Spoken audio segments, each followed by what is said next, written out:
Hi everyone, this is Caroline. This week's channeling from the collective was first offered on the Ashtar Legacy call, so you'll hear them referring to the Beatles tune Blackbird. On the Ashtar Legacy call, we always play some music before the channeling, and this week the collective chose Blackbird. In fact, John Batiste's absolutely brilliant version of that song, so I'll link to that in the description, and so you'll hear from the collective now.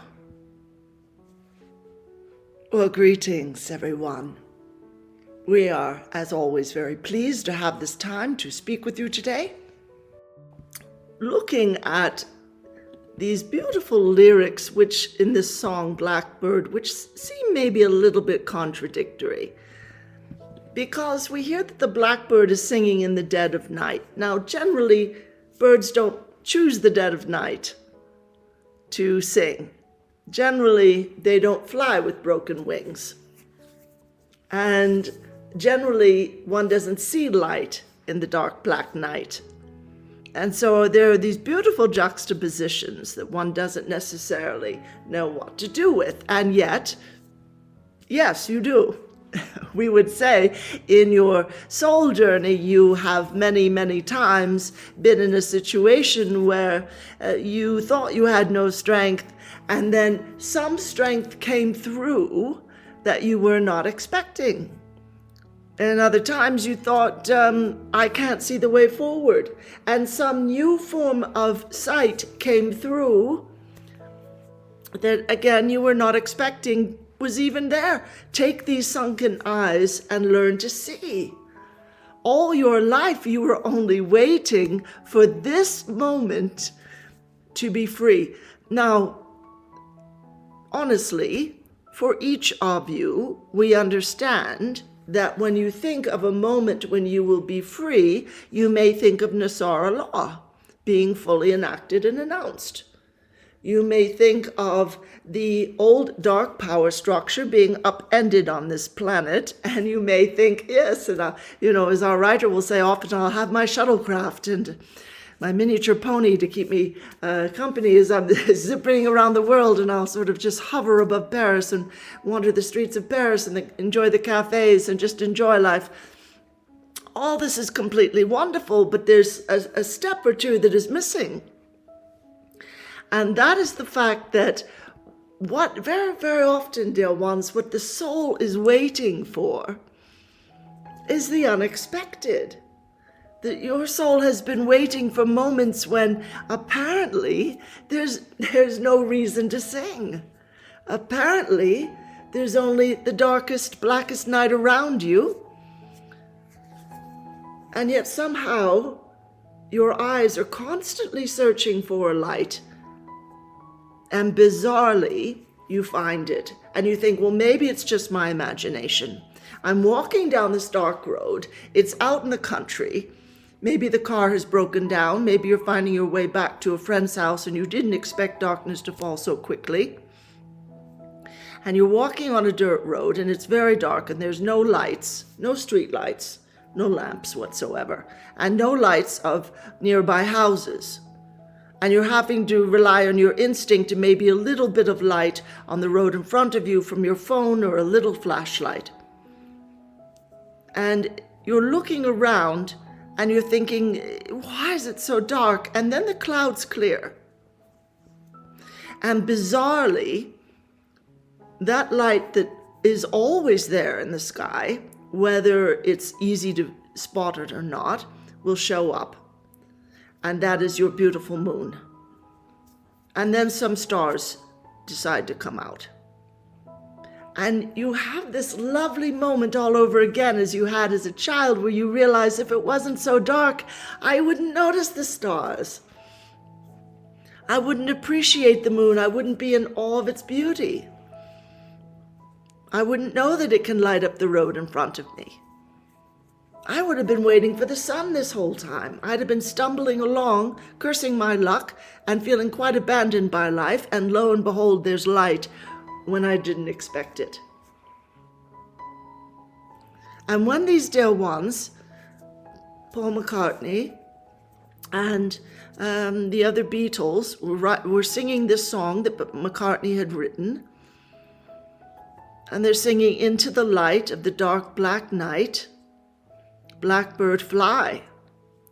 And this is just very, very strange to the logical mind, but maybe the song, and just as your soul is shifting you out of left brain logic, everything you've been taught, everything you've been told about what to celebrate and what to feel dreadful about, everything you've been told about, oh, this person is really, they're emancipated, they're free, they're powerful, they're in their strength and their power, and they're speaking their truth and their authenticity, or versus this person is utterly a prisoner and they're stuck and they're in the worst sort of situation and they have very little hope. All of those absolutes suddenly begin to melt. And you come to the realization your soul is not interested in only handing you really lovely moments where everything is going beautifully, nor were you interested in doing that as your higher aspect before you incarnated. And what's interesting are these moments when you declare your freedom, you declare your strength, you declare your empowerment, when the whole rest of the world would say, you haven't got any. You're in a very dark night. What do you mean you see light? And how can you possibly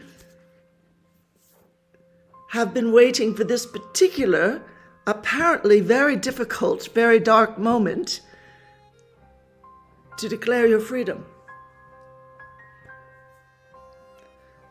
And we just want to say, dear ones, strange as that is, that's the sort of soul you, as light bearers, that's the sort of souls you have. They're not interested in outer appearance. They're not interested in winners and losers. They're not interested in who won the battle or the war. They're interested in how you are progressing on a soul level. Not despite what you're going through, but because of it. And that's the nub of it.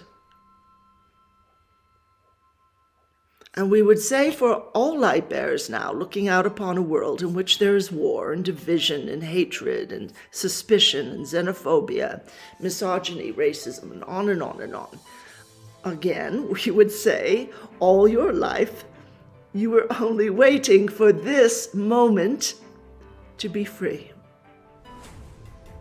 And it's nobody's fault, quote unquote. It's nobody's terrible evil necessarily. All of you have created every moment together. You always have, you always will. All of you come from the light. All of you carry the light. Even the darkest creature has that pinpoint of light within them, which they dare not admit to, they've got no interest in, but it's still there. And that is because they are a part of creation. Not because they're special and wonderful and treat everyone perfectly. They may well be stumbling. But they're being given the choice now, as are all entities, embodied or not embodied, on the earth or not, to step into the light as not only this planet, but this universe ascends. You're moving from 3D to 5D, and you will hear Lord Rama and his contacts comment there's a bit of an overlap. You may have noticed. Some days you feel empowered. You can't believe the beauty of the world.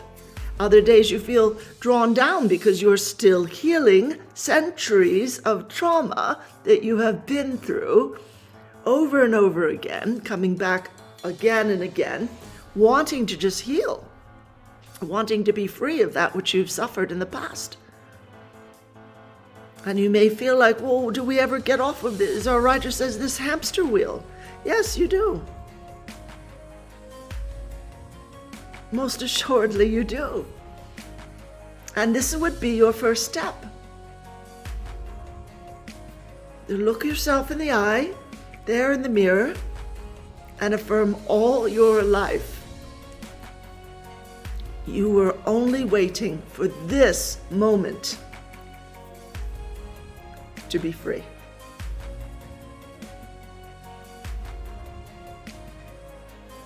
And So we're just flowing a lot of higher light to each of you on a heart level.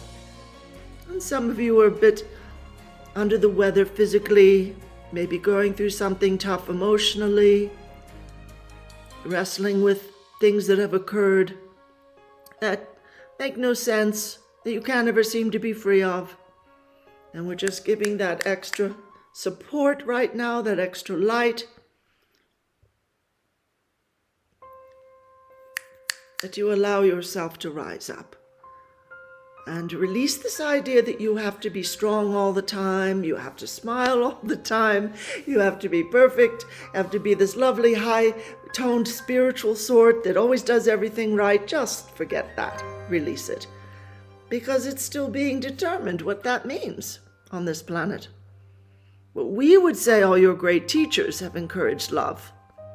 All your great teachers have encouraged self-acceptance as well as acceptance of another.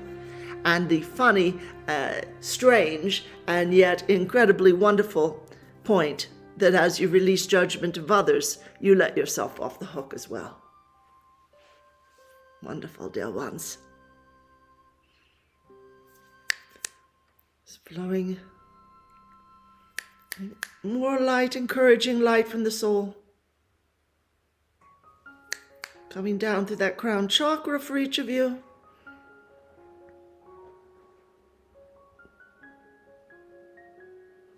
Wonderful. Would like each of you to say, if you can, to yourself, you were only waiting for this moment to arise. And then use the I am. I am, or I was, only waiting for this moment to arise. And so it is. We send much love, dear ones. More than we can say. Honored as always to assist on your paths. Namaste.